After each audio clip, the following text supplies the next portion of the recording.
Hello everyone, class 9 विषय हिंदी, पाठ संख्या 3 रीढ़ की हड्डी। डियर स्टूडेंट, आज मैं आपको कुछ एक्स्ट्रा क्वेश्चन समझा रही हूँ, ठीक है बेटा। फिर इसकी पीडीएफ आपको सेंड कर दूँगी। ओके, क्वेश्चन नंबर फर्स्ट देखिए। कल्पना के आधार पर लिखिए कि राम स्वरूप के घर से लौटने पर गोपाल प्रसाद और शंकर में क्या संवाद हुआ होगा।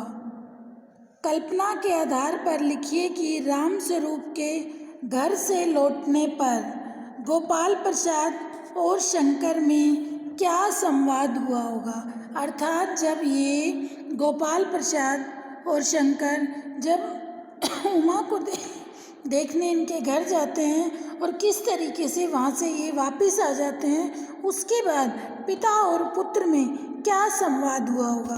देखिए बेटा, राम स्वरूप के घर से लौटने पर शंकर तथा गोपाल प्रसाद में निम्नलिखित संवाद हुआ होगा। आपका बेटा एक ग्रामर का एक टॉपिक भी है संवाद, ठीक है। अर्थात वार्तालाप, कन्वर्सेशन, दो लोगों के बीच संवाद, दो या दो से अधिक लोगों के बीच वार्तालाप, ठीक है। तो ये आपके व्याकरण का भी एक टॉपिक है।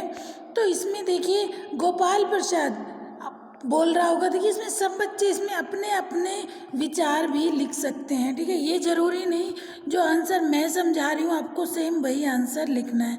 ओके, ये तो सिर्फ समझने के लिए कि हमें आंसर कैसे देना है। ओके बेटा, जैसे गोपाल प्रसाद ने बोला होगा, राम स्वरूप बड़ा चालाक है, धोखेबाज भी है। शंकर, वह कैसे?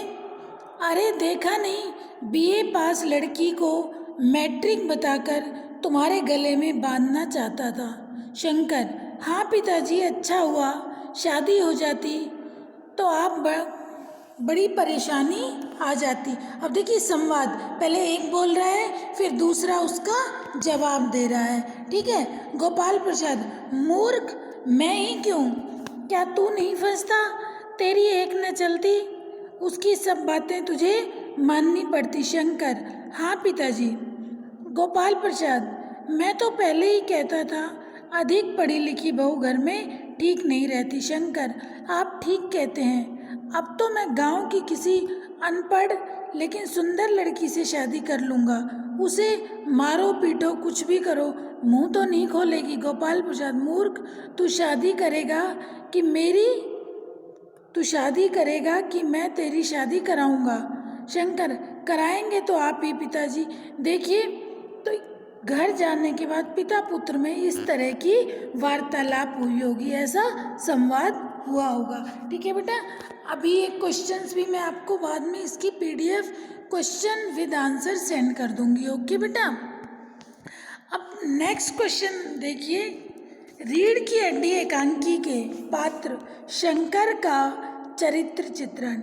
ये आपका पहले भी क्वेश्चन आया था, लेकिन एक बार फिर आप देख लीजिए। गोपाल प्रसाद का पुत्र शंकर रीढ़ की हड्डी एकांकी के प्रमुख पात्रों में से एक है। देखिए इस एकांकी में पात्र कौन कौन है। राम स्वरूप, ओके, उमा, प्रेमा, रतन। राम स्वरूप कौन है? लड़की का पिता। लड़की का नाम क्या है? उमा। उसकी माँ का नाम क्या है? प्रेमा। नौकर का नाम क्या होता है? रतन, ठीक है। गोपाल प्रसाद शंकर के पिता का नाम और शंकर, ठीक है। गोपाल प्रसाद का पुत्र शंकर रीढ़ की हड्डी एकांकी के प्रमुख पात्रों में से एक है, ठीक है। एकांकी का कथानक उसके विवाह के लिए लड़की देखने की घटना के आसपास ही बुना है, ठीक है। शंकर जो है वो शिक्षित युवक है, पढ़ा लिखा लड़का है, ठीक है। बीएससी कर चुका है, एमबीबीएस की पढ़ाई कर रहा है, ठीक है। मौलिक विचारों का अभाव। शंकर में शिक्षित है लेकिन उसके जो अपने विचार हैं, ठीक है, वह अपने पिता के पुराने विचारों का ही समर्थक है। उसका स्वयं का कोई स्पष्ट अभिमत नहीं है, ठीक है। उमा का गोपाल प्रसाद से कहना, घर जाकर जरा यह पता लगाइए कि आपके लाडले बेटे की रीढ़ की हड्डी भी है या नहीं, इसी कमजोरी को लक्षित करता है। लिंग भेदभाव में विश्वास, लड़का लड़की में वो भेदभाव किया करता था। ठीक है। युवकोचित व्यक्तित्व न होना, शंकर युवक है परंतु उनका व्यक्तित्व युवकों जैसा नहीं है। वे पिछड़े विचारों वाला, नारी शिक्षा विरोधी, पढ़ाई करने के स्थान पर लड़कियों के हॉस्टल के आसपास ताक झांक करने वाला, अपने दुराचरण के लिए पिटने और मार खाने वाला, शरीर से दुर्बल, झुकी हुई कमर वाला, उसकी रीढ़ की हड्डी नहीं है, वह तन मन दोनों से ही निर्बल है। ठीक है बेटा। अब इसके बाद नेक्स्ट क्वेश्चन देखिए, रीढ़ की हड्डी एकांकी में व्यक्त की गई सामाजिक समस्याओं पर प्रकाश डालिए। कि रीढ़ की हड्डी जो एकांकी है इसमें कौन कौन सी सामाजिक समस्याओं का उल्लेख किया गया है। देखिए, रीढ़ की हड्डी एक सामाजिक एकांकी है ना बेटा। इसमें कुछ सामाजिक समस्याओं का चित्रण किया गया है। क्या क्या? कन्या पक्ष को नीचा मानना। देखिए, यह एकांकी की एक प्रमुख समस्या है, कन्या पक्ष को नीचा मानना। ठीक है। लड़के तथा उसके घर वालों को सम्मानीय तथा कन्या और उसके पक्ष को हे समझा जाता है। वर पक्ष में अनेक दुर्गुण हो और कन्या पक्ष संपन्न और सुशिक्षित हो, परंतु इससे कोई अंतर नहीं पड़ता। उनको अपमानजनक परिस्थिति से गुजरना होता है। ठीक है। दहेज की समस्या, वर पक्ष विवाह के लिए कन्या पक्ष से धन की मांग करता है।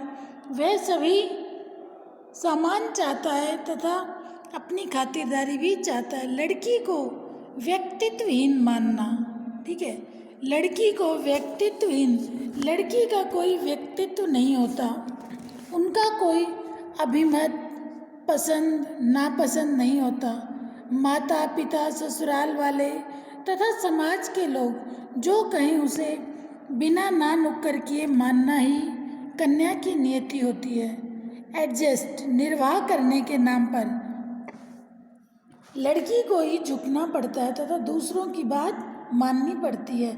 तभी देखिए उस स्थिति को, उमा ने उस स्थिति को इन शब्दों में व्यक्त किया कि क्या लड़कियों के दिल नहीं होता, क्या उनके चोट नहीं लगती, क्या बेबस भेड़ बकरियां हैं इत्यादि। असमान व्यवहार, पुरुष कुछ भी करे उसके चरित्र के गुण अवगुण अर्थहीन होते हैं। ठीक है। पुरुष पढ़ाई कर सकता है, योग्य बन सकता है, राजनीति कर सकता है, कुछ भी उचित अनुचित कर सकता है, परंतु नारी नहीं। वह उच्च शिक्षा पाकर भी बिगड़ जाती है, नौकरी कर नहीं सकती, पॉलिटिक्स करना उसका काम नहीं माना जाता। ठीक है। तो इन सब सामाजिक समस्याओं को इस एकांकी में उजागर किया गया है। ठीक है। नेक्स्ट देखिए, नेक्स्ट क्वेश्चन बेटा, शंकर जैसे लोग समाज के किस वर्ग का प्रतिनिधित्व करते हैं? रीढ़ की हड्डी पाठ के आधार पर बताइए। अक्सर ये क्वेश्चन बेटा एग्जाम में आ जाता है कि शंकर जैसे लोग समाज के किस वर्ग का प्रतिनिधित्व करते हैं। देखिए, शंकर समाज के लंपट युवकों का प्रतिनिधित्व करता है। ऐसे वर्ग के युवक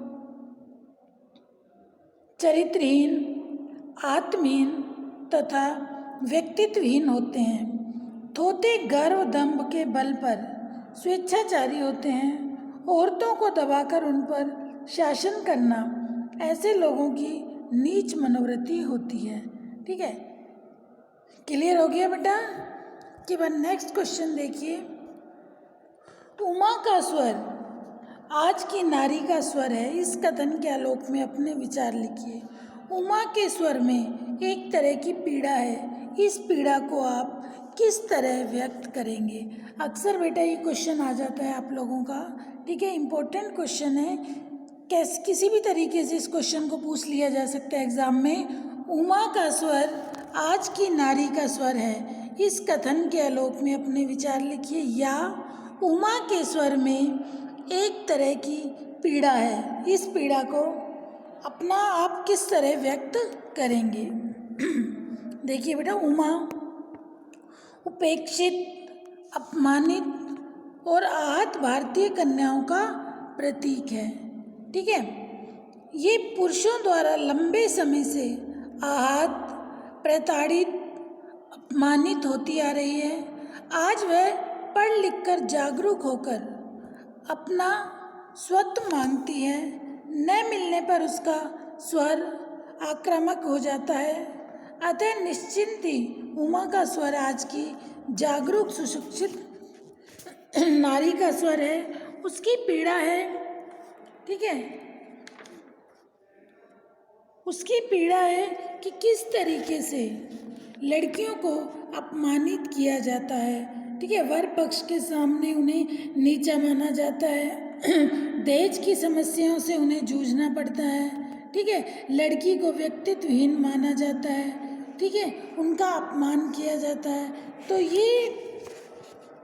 तो उमा का जो स्वर है वो आज की नारी का स्वर है कि आज उमा उपेक्षित, अपमानित और आहत भारतीय कन्याओं का प्रतीक है। वे पुरुषों द्वारा लंबे समय से आहत, प्रताड़ित, अपमानित होती आ रही है।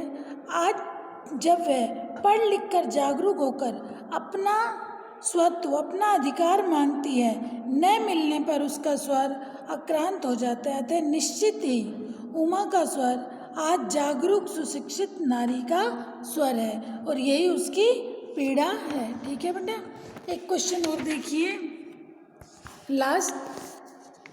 आपके लाडले बेटे की रीढ़ की हड्डी भी है या नहीं, यानी बैकबोन। उमा के इस कथन में निहित व्यंग्य को स्पष्ट कीजिए। देखिए, आपके लाडले बेटे के रीढ़ की हड्डी भी है या नहीं, यानी बैकबोन। उमा के इस कथन में निहित व्यंग्य को स्पष्ट कीजिए। उमा की स्पष्टवादिता तथा साहस से उत्तरहीन हुए गोपाल प्रसाद यह जानकर कि वह बीए पास है, तुरंत वहाँ से चले जाने में ही अपनी भलाई समझते हैं। जब उमा का यह कथन उनकी हेकड़ी बुला देता है, उमा का कहना कि उनके पुत्र की रीढ़ की हड्डी नहीं है, यह ताक झांक करने पर हुई उसकी पिटाई में टूट चुकी है। वह सीधा तनकर भी खड़ा नहीं हो पाता। ठीक है, व्यंग्य के माध्यम से वह बताना चाहती है कि शंकर के अपने कोई मौलिक विचार और निजी मत नहीं है। वो सिर्फ अपने पिता की हाँ में हाँ मिलाता है। ठीक है, वह अपने पिता तथा अन्य लोगों की हाँ में हाँ मिलाने वाला है। उसमें सोचने समझने का विवेक नहीं है और चरित्र की दृढ़ता का भी उसमें अभाव है। किसमें बेटा? शंकर में। ओके, तो तभी उमा ने ये बात कही कि आपके लाडले बेटे की रीढ़ की हड्डी भी है या नहीं, यानी बैकबोन। उमा के इस कथन में निहित व्यंग्य को स्पष्ट कीजिए। ठीक है बेटा, समझ आ गया? एक क्वेश्चन और देख लीजिए फिर कंप्लीट। अच्छा तो साहब, बिजनेस की बातचीत हो जाए, यह कथन किसका है? उससे उसके चरित्र की किस विशेषता का पता चलता है? देखिए, यह कथन शंकर के पिता गोपाल प्रसाद का है। ठीक है, वह बेटे के विवाह के लिए राम स्वरूप की बेटी उमा का संबंध तय करने आए। औपचारिक बातें करने के बाद, ठीक है, पहले औपचारिक बातें खान पान की, बैठे बातें की, फिर बाद में गोपाल प्रसाद ने यह बात कही। इस कथन में विवाह जैसे पवित्र अनुष्ठान को एक बिजनेस मानने की उनके स्वभाव की नीच मनोवृत्ति का पता चलता है। शादी विवाह को व्यापार मानना पाप वृत्ति है, जबकि गोपाल प्रसाद शादी को क्या मान रहे थे? चलो बिजनेस। विवाह कोई बिजनेस नहीं होता बेटा, विवाह दो दिलों का मिलन होता है, दो परिवारों का मिलन होता है। ठीक है, विवाह कोई बिजनेस या व्यापार नहीं। लेकिन गोपाल प्रसाद विवाह को क्या मानते थे बेटा? वो उनकी नज़र में विवाह एक बिजनेस है, अर्थात विवाह के उस पे लेन देन की बात कर ली जाए, वो विवाह को एक बिजनेस मानते थे।